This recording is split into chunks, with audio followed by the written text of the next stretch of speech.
So in 2011, before all the controversy over Woody Allen's past with Mia Farrow and he's marrying his stepdaughter, he was considered the best director, writer of the era dating back to the mid to late 60s onward. And I think this is his lost classic, and more people should watch this in history class in grade 12 than any other group of people, because Midnight in Paris, for what it is, it's a perfect movie. Now, Midnight in Paris, a 2011 fantasy comedy film written and directed by Woody Allen. Set in Paris, the film follows Gil Pendler, played by Owen Wilson, a screenwriter and aspiring novelist who was forced to confront the shortcomings of his relationship with his materialistic fiancée, played by Canadian Rachel McAdams, and the divergent goals, which become increasingly exaggerated as he travels back in time to the 1920s each night at midnight. So, part of the Woody Allen science fiction oeuvre. Produced by Spanish group Media Pro and Allen's US-based Gravier Productions, the film stars a tremendous cast: Wilson, McAdams, Kathy Bates, Adrian Brody, Carla Bruni, Tom Hiddleston, Corey Stoll, Alison Pill, Kurt Fuller, Mimi Kennedy, Leah Seydoux, Marion Cotillard, and Michael Sheen. Premiering at the 2011 Cannes Film Festival, it was released in the States on May 20th of that year. The film opened to huge critical acclaim. In 2012, it won the Academy Award and Best Golden Globe for Best Screenplay for Allen. It was nominated for 3 other Academy Awards: Best Picture, Best Director, and Best Art Direction. Now, in this one, in 2010, the disillusioned screenwriter Gil Pendler and his fiancée Inez vacation in Paris with Inez's wealthy Republican parents. Gil, struggling to finish the debut novel about a man who works in a nostalgia shop, finds himself drawn to artistic history of Paris, especially a lost generation of the 1920s, and has ambitions to move there when Inez dismisses. By chance, they meet Inez's old college friend Paul and his wife Carol. Paul speaks with great authority but questionable accuracy on French history, annoying Gil but impressing Inez. This is a rolling gag as the show goes on. Intoxicated after a night of wine tasting, Gil decides to walk back to the hotel, while Inez goes with Paul and Carol by taxi. At midnight, a rollicking 1920s car pulls up beside Gil, and those inside delivers him to a party for Jacques Cocteau, attended by other people of the 1920s Paris art scene.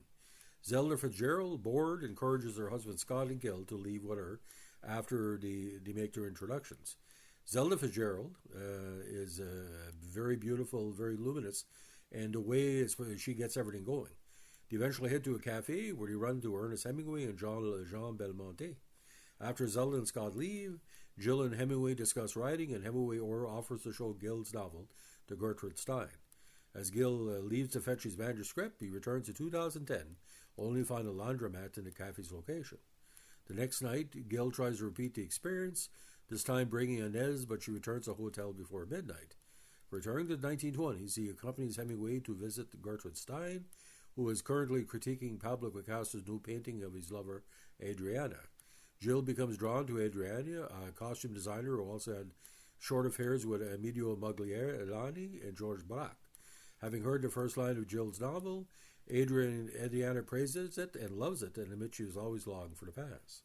Inez eventually grows jaded with Petty and Jill's continual disappearances, while her father grows suspicious and hires a private detective to follow him. Later on, he disappears in the past. Jill continues to time travel the following nights. Adriana leaves Picasso and continues to bond with Gil, who is conflicted by his attraction to her. Gil explains the situation to a trio of people he met at a bar, including Salvador Dali, Man Ray, and Louis Buñuel. As surrealists, they do not question his claim of coming from the future. Gil later suggests the plot of The Exterminating Angel to Buñuel. And of course, Adrian Brody said, "For you, I will pay you." So that's mounting. Back in the present, Jill meets Gabrielle, an antique dealer and fellow admirer of the Lost Generation. Later at a bookstall, he finds Adriana's diary, which reveals that she had been in love with Gil and dreamed of being gifted earrings before making love to him. Planning to seduce Adriana, Gil plans to take a pair of Inez's earrings, but is thwarted by her early return to the hotel room. Gil instead buys new earrings, giving him to Adriana after returning again to the past.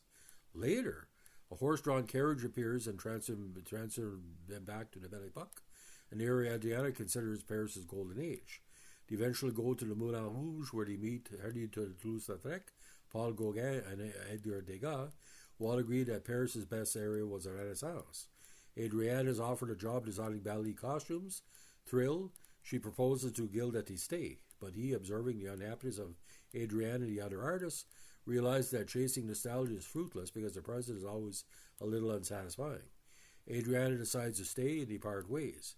Meanwhile, the detective following Gil takes a wrong turn and ends up being chased by the palace guards of Louis XVI just before revolution breaks out. Now, when Gil rewrites the first two chapters of the novel and gives his draft to Stein, he's rewrite his praise. Still, Hemingway says that on reading the new chapters, he does not believe the protagonist does not realize that his fiancée, based on Inez, is having an affair with the character based on Paul. Gil returns in 2010 and confronts Inez, who admits to sleeping with Paul but regarded it as a meaningless fling. Gil breaks up with her and decides to stay in Paris. Now, walking by the Seine at midnight, no carriage comes by, but Gil encounters Gabrielle again. As it begins to rain, he offers to walk her home and learns that they share love for Petty in the rain. So we don't know. There should have been a sequel to this, but the cast of this is tremendous, ladies and gentlemen. There's different characters that are played to great benefit. Yves Heck played Cole Perler, Sonia Roland, Josephine Baker, Olivier Rabaudet as Paul Gauguin, Laurent Claret as Leo Stein, David Lowe as T.S. Eliot, Adrien Devan as Louis Bonnel, Tom Corger as Man Ray, and Martial Defonso Beau as Pablo Picasso. So there's a lot going on, of course, Alice B. Toklas. Now, this is the second time McAdams and Wilson co-starred as a couple. He did so before in 2005's Wedding Crasher. Now, Carla Bruni, who at the time was the wife of former French President Nicolas Sarkozy, was recruited by Allen for a role as a museum guide. There were false reports that Allen refilmed Bruni's scenes with Léa Seydoux, but Seydoux rebuffed these rumors, revealing she had an entirely separate role in the film. Now, Allen employed a reverse approach in writing the screenplay for this film by building the film's plot around a conceived movie title, Midnight in Paris. Now, the time travel portions of Allen's storyline are evocative of the Paris of the 20s, described in Ernest Hemingway's 1964 posthumously published memoir, A Movable Feast, with Allen's characters interacting with the likes of Hemingway, Gertrude Stein, and F. Scott and Zelda Fitzgerald, and using the phrase A Movable Feast in two instances, with a copy of the book appearing in one scene. Now, photography began in Paris in July 2010, just took a couple of months, and this is the first Woody Allen film, of course, shot entirely location at Paris, though both Love and Death and Everyone Says I Love You were partially filmed there. Numerous film locations were used.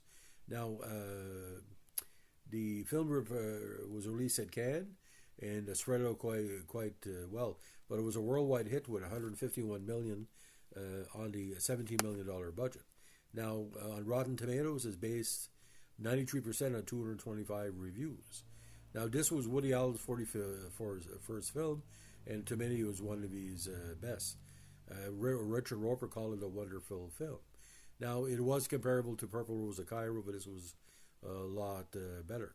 Now, the only negative was the William Faulkner estate later filed a lawsuit against Sony for the film's better dialogue, "The past is not dead," actually is not even past. A paraphrasing of an often quoted line from Faulkner's 1950 book. Now, he's directly credited in the dialogue when Gil claims to have met the writer at the dinner party, though Faulkner is never physically portrayed in the film. Julia Ahrens of the Fair Use Project at Stanford was quoted saying in response to the charge, "The idea that one person can control the use of those particular words seems ridiculous to me.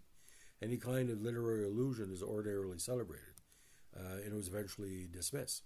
So the Academy Awards: Best Picture, Best Director, Best Original Screenplay, Best Art Direction. The BAFTA, Allen was nominated as well, and British Fantasy Awards, won for Best Screenplay. Broadcast Critics Award, Allen again, Best Screenplay.